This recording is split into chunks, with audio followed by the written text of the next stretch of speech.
To all the parents out there, you're welcome. We will take them back.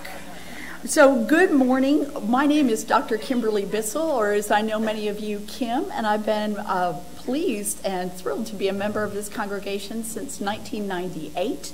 I will be your worship assistant, your choir director, and the person who's talking with you today. And I hope we get to have some fun. I see some kids in the back who are ready for school to start. Or not, I'm not sure. Let me do a brief reading. We went back to an old format for the summer. I asked Joe, who is Mr. Jack of all trades, for his format that he's used when he's been worship associate and on the pulpit. So it's a little bit different than our regular worship associate and pastor script that we have when Reverend Chris is here. For those of you who are visiting today, Reverend Chris will be back next week, and we are delighted that she'll be back. So we've had a great summer, but we're looking forward to her return. My reading today goes with that video, and it's from the very famous Unitarian Universalist pastor, Mr. Robert Fulghum, who's also a great writer. You probably have already heard this. It's entitled, All I Really Need to Know, I Learned in Kindergarten. Share everything. Play fair. Don't hit people. Put things back where you found them. Clean up your own mess. Don't take things that aren't yours. Say you're sorry when you hurt somebody. Wash your hands before you eat. Flush. Warm cookies and cold milk are good for you. Live a balanced life. Learn some, think some, draw and paint and sing and dance and play and work every day some. Take a nap every afternoon. When you go out into the world, watch for traffic, hold hands, and stick together. Be aware of wonder.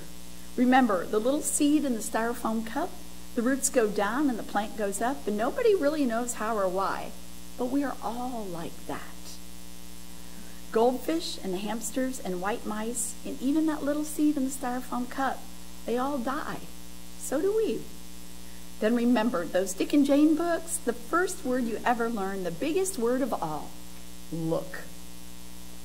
So welcome again to the Unitarian Universalist Church. At this time, I'd like to recognize any guests who might be with us today. If we have guests, you're welcome to raise your hand and tell us who you are or not. Any guests today like to be recognized? Okay, so if not, we have one announcement. Oh, we have a guest who's, please stand, being brave enough to announce himself. Yes, my name is Kyle Monroe, and I've been here once before about a little more than a month ago. I came with my sister, Charlotte. Welcome back.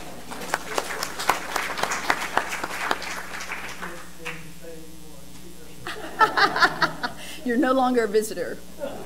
We see you. Ray has an announcement.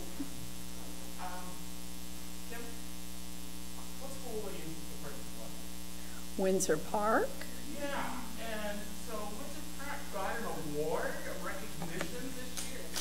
Yeah, we did. Thank you so much. The blessing in my life is that I get to do everything I want to do. It's so great to be at the point in your life, as all of you know, where you get to do what you want to do, and your personal life and your private life all become one great mesh. Well, at Windsor Park, because we serve the gifted and the kids do well, we've been able to create our own curriculum. We're an international baccalaureate school, and for a long time, we've always believed in doing the very best for every student, regardless of what other mandates come down or what the state says or whatever. And when you do that, amazing things happen. We were just ranked #1 in the state of Texas. Yeah.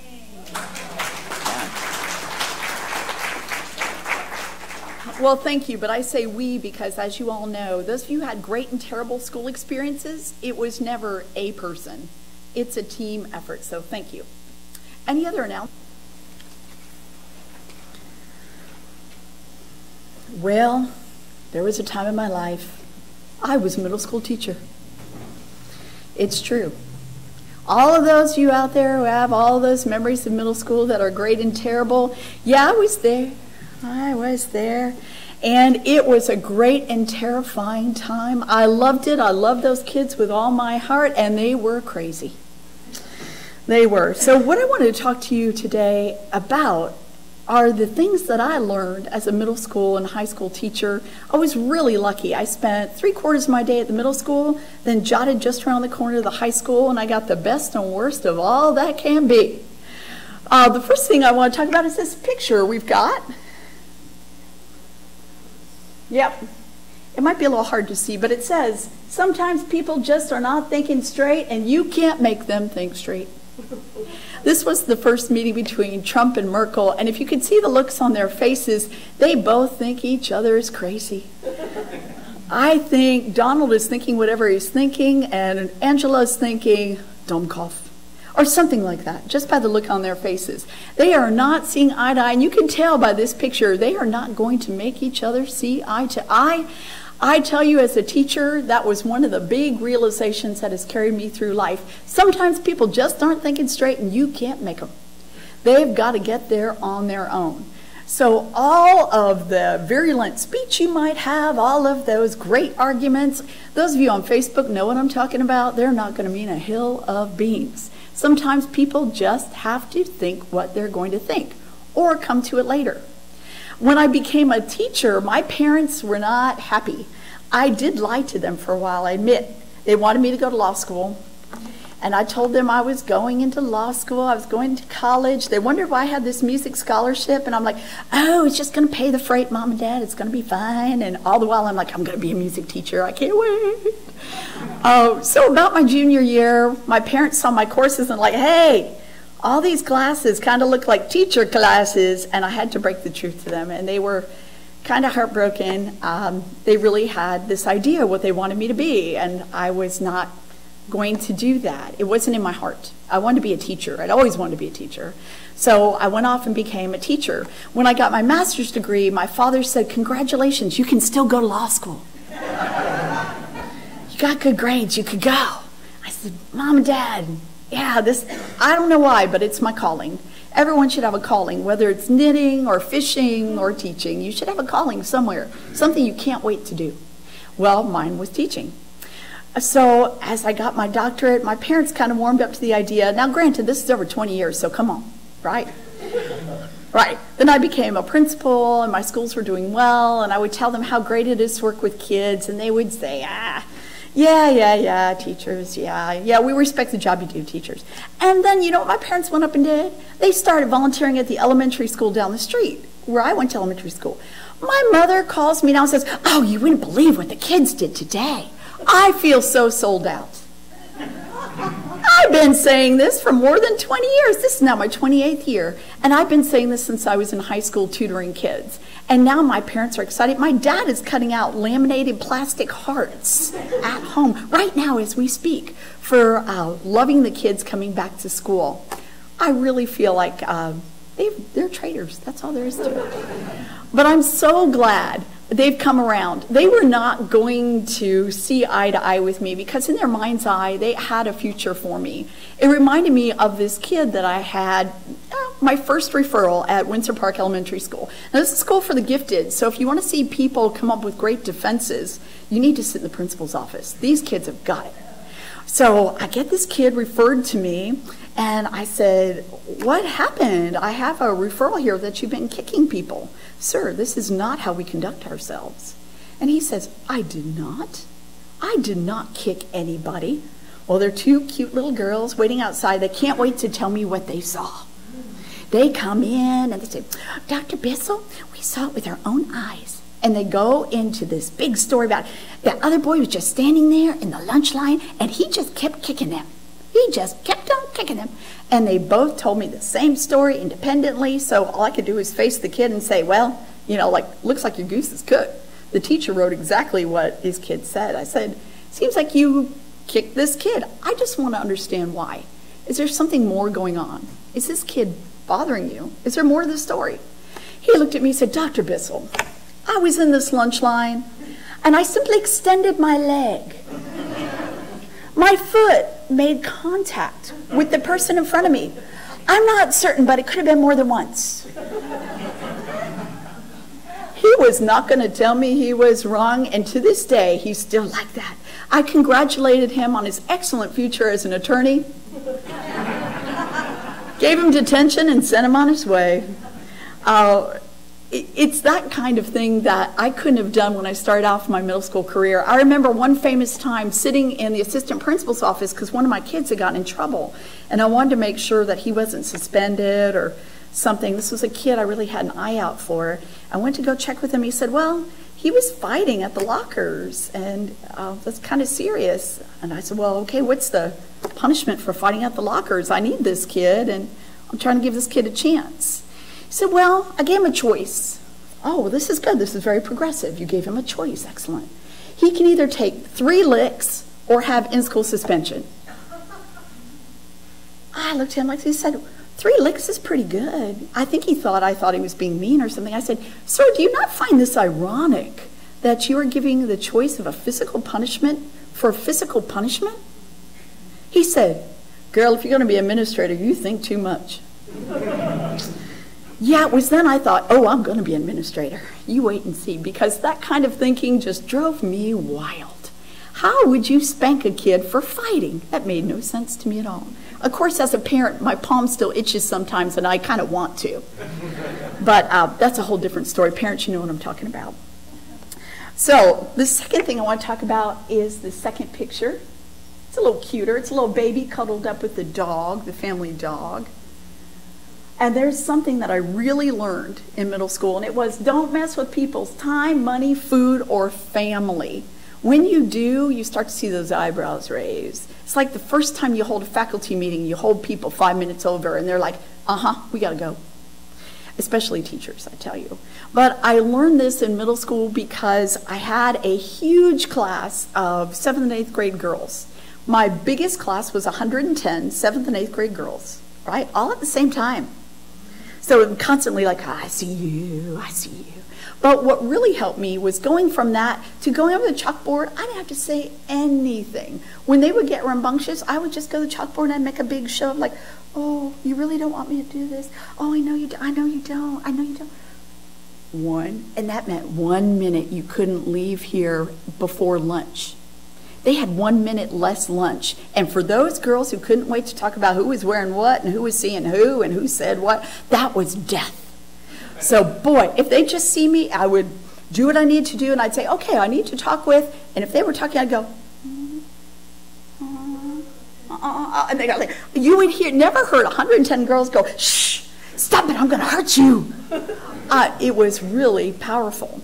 Because messing with their time meant everything to these girls. These girls were all about messing with that social time. I have people laughing in the back who are of that age. You know what I'm talking about.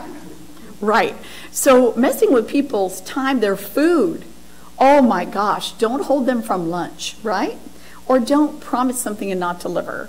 I went to a cookout once with a great family friend, and they were cutting back on their portions. I really admired that until I saw what our portions were going to be. And then I thought, maybe not so much. So messing with people's time, money, food, or of course, family. Nothing is going to hurt somebody more than messing with their family. When I see Facebook, I see people saying atrocious things to each other. When they get to that realm of attacking people for their inner being or their family, you know it's over. Nobody's listening anymore. So I learned this through those kids, but it stands true today. Try it with your adult friends. Try not messing with time, money, food, or family. You'll find you get a whole lot more. And because I'm not going to mess with your time, we'll move to the next slide. This is Mary Magdalene with a pregnancy test. I just couldn't resist. I know, I couldn't dare do this at school, but it appealed to me. It says there are really only a few good surprises in life. Flowers, money, jewelry, and chocolate. This was not probably a good surprise for Mary.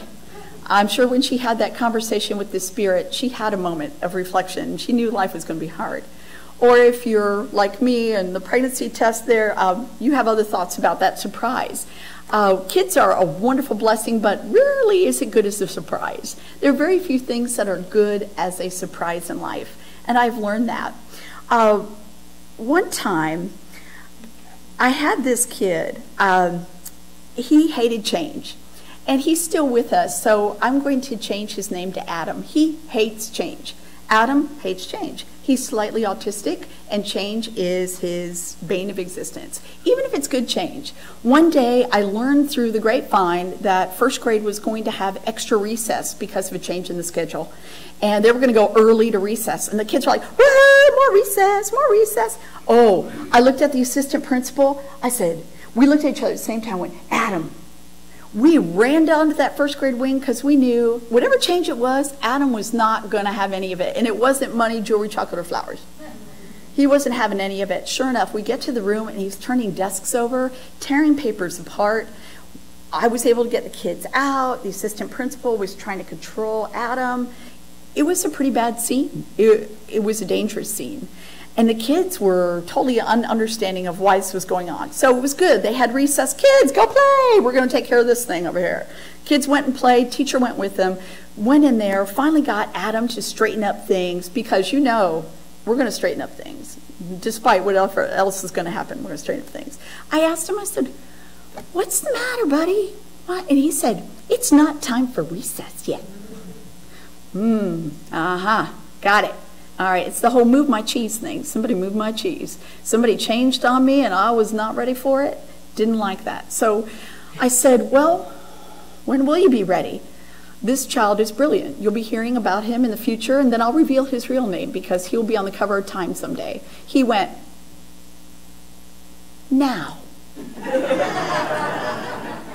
I said, great. I blocked the door. I said, let's just pick up those papers, shall we?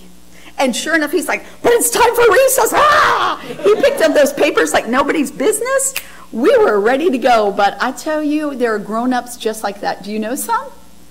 They may not tip desks over, but they sure feel the same way. When I was the principal at Montclair Elementary School, we were very fortunate to have some great teachers. I've always worked with great teachers. Great teachers are everywhere, right? There are great teachers everywhere. I'm looking at Margaret because Margaret is a great teacher and was in her other life.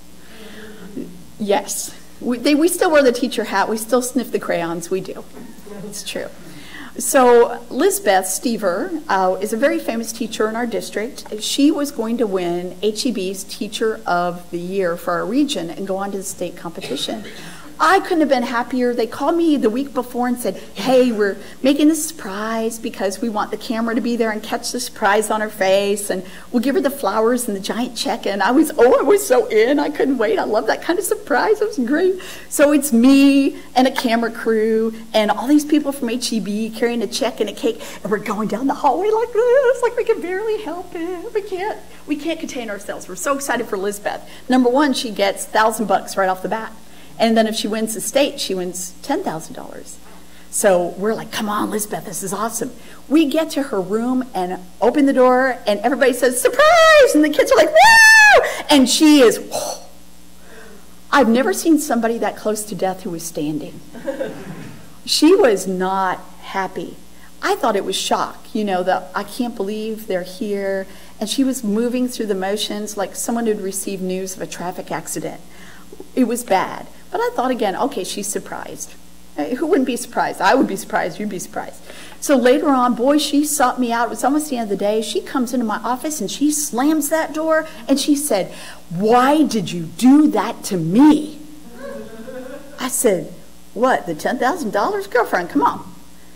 And she said, if you would have told me, I would at least brush my hair and worn something else. Lisbeth's a dear friend of mine, so we can laugh about it now, but she felt the exact same way. This was not a good surprise. If she had had a heads up, she would have felt a whole lot better about the ordeal. Last year, Marianne Mojica from Windsor Park was chosen to be a HEB winner, and I learned my lesson. A week before, I called her up and I said, hey, Marianne, the Caller Times is doing a story on first grade teachers. They just want to get some pictures of your room. They're not going to interrupt you, but they want to see you in action. Marianne said, thank you for telling me. I know exactly what I'll wear. So when the giant check came in, all was well. All was well. So anyway, I use that adage with my people all the time, and the kids will tell Paul all the time, money, jewelry, chocolate, or flowers, Dad. Those are good surprises. Other things, not so much. As a middle school teacher, I had a kid that was one of those kids that you love, that's coming up in the barrio, having a hard life, one of those kids that becomes yours because you really want to help. Well, this kid was in my summer school math class. He was way older than 7th grade. He had a little mustache. I swear the boy was driving. And I had him for middle school math in summer school.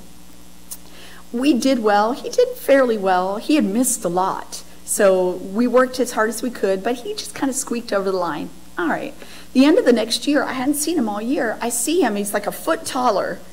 And he's heading out the front door of the school, and the kids have been given their report cards. I see him, and I'm thinking, oh, I hope everything's okay for him. He says, yo, Dr. B, you doing summer school this year? I just nodded like, okay, I don't want to draw attention. He said, see you there. Woo!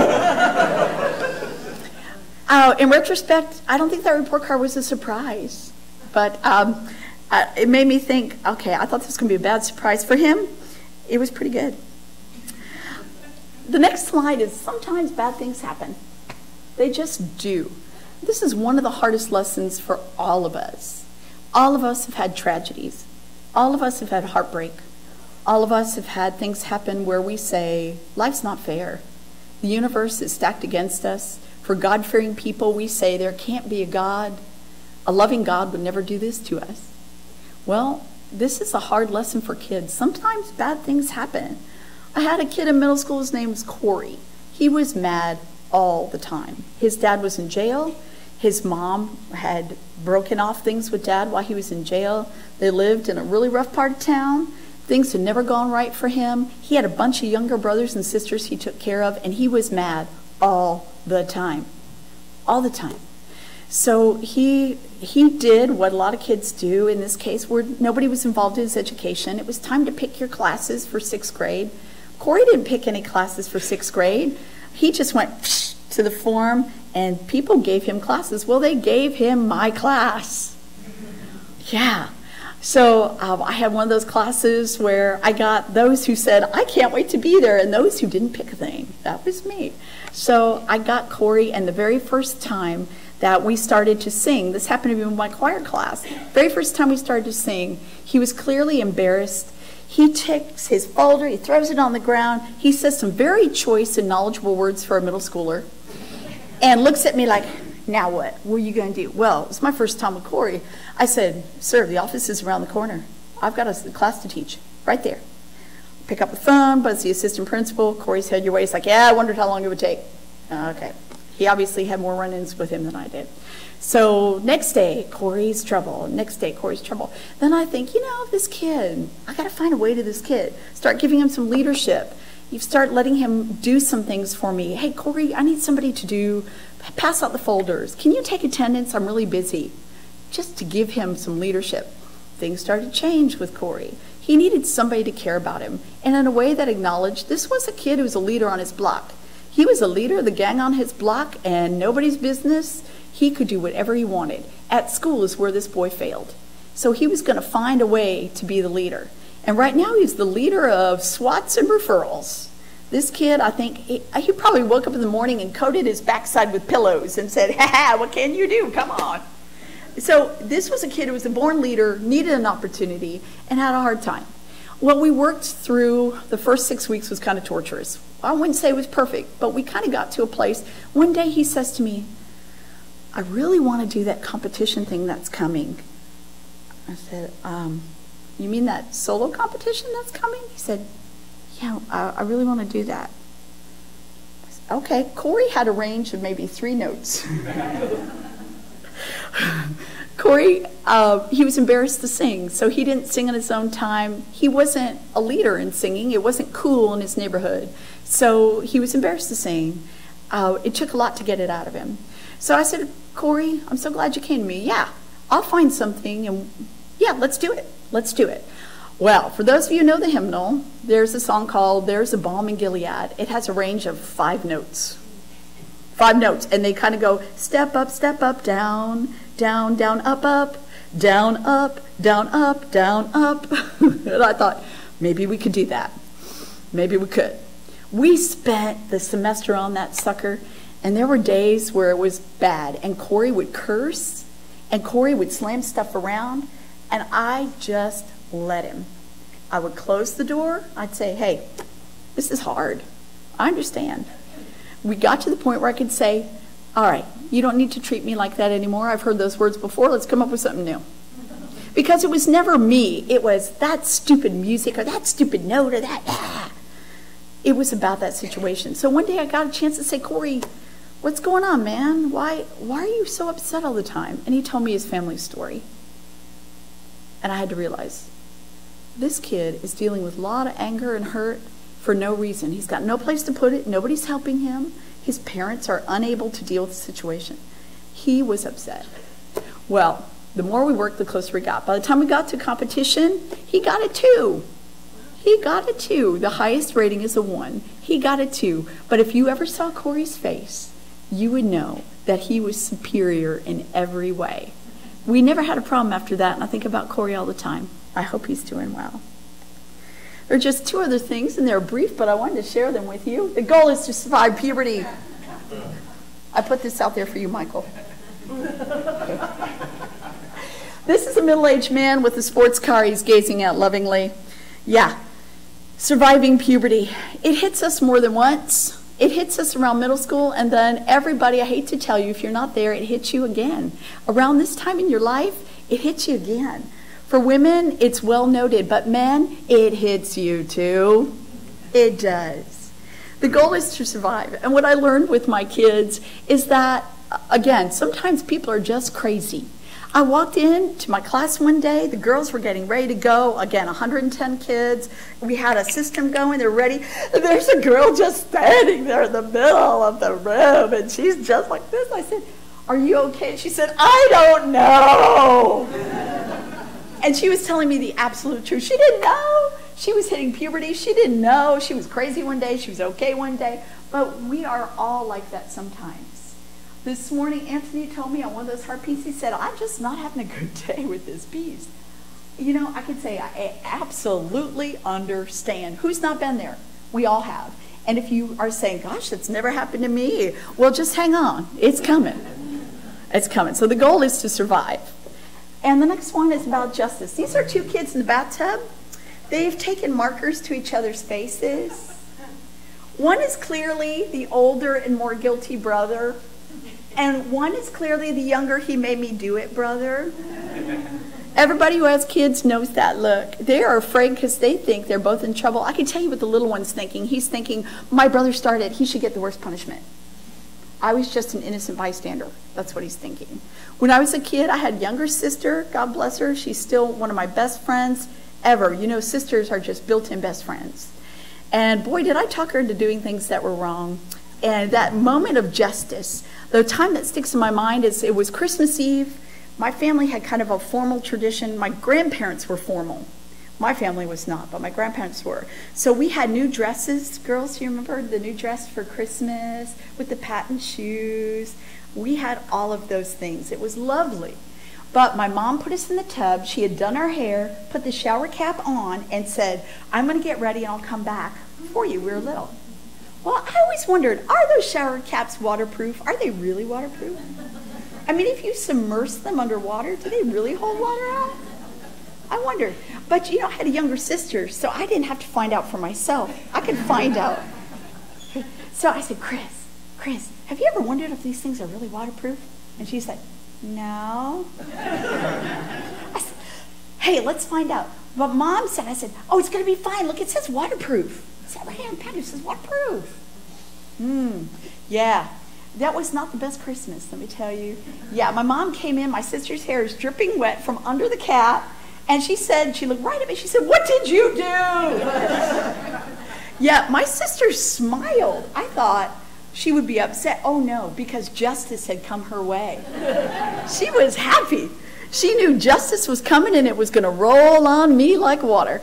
So I try to remember this with kids too. Sometimes justice is a long way coming. That arc of justice for all of us, for people of color, for women, for transgender, for all of those of us. We've all had a moment here where we were treated unjustly, every single one of us, for our personal beliefs, for how different we are.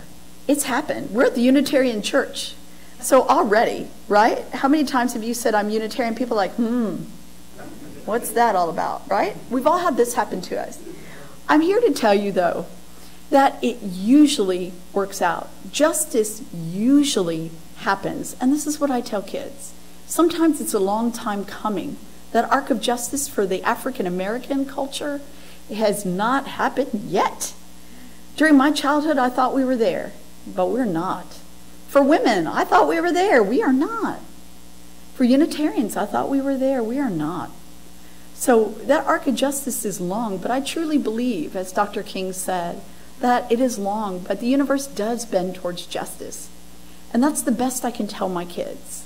When they have those moments when life is unjust, especially to them, I have to tell them that although that arc is long, it is there. Justice can be found. And whether or not you're in the bathtub with wet hair or you are waiting for equal rights, that fight is there because justice is there. So I also want to tell you that I have kids, and you all have kids in your lives that this has happened to. I had briefly 2 kids in my care that I worked with Tom Walker, member of this choir and congregation with, who had a horrible life. We worked together for 6 years to get these kids justice through the CASA and the foster care system. At the end of 6 years, they were old enough to stand before the judge and say, "We want to live with our foster parents." And the judge said, "You're awarded those rights." And the drug-abusing mom who had tortured them through the years was out of the picture for good. It was a hard thing. 6 years. And as a kid, that's your lifetime, right? But the arc did bend towards justice. I tell kids, and I tell adults this all the time, all you can do, and all our responsibility to do, is this school year, as we see kids on the street, as we see kids with their new backpacks, remember these things our kids are going to go through. They're going to be looking for justice. They're going to be worried. They're going to be nervous. Someone is going to change their schedule. They're going to have a hard time. And as adults, I would ask that all of us take a moment and remember what it was like to have these experiences. Because this new school year is more than just backpacks and paper. It's a new beginning. I always say Happy New Year to our teachers because for us it is. It's a new beginning. And it can be a new beginning for you too. When you see kids, when you see ourselves, we still go down the school supply aisle as grown-ups, don't you? And we still think, this is so cool. So take a moment and sniff the crayons, put some Elmer's glue on your hand, let it dry and peel it off, and see the impression your own skin has made. Use this year and this opportunity to do something new and to help others be renewed in you. Thank you, and blessed be.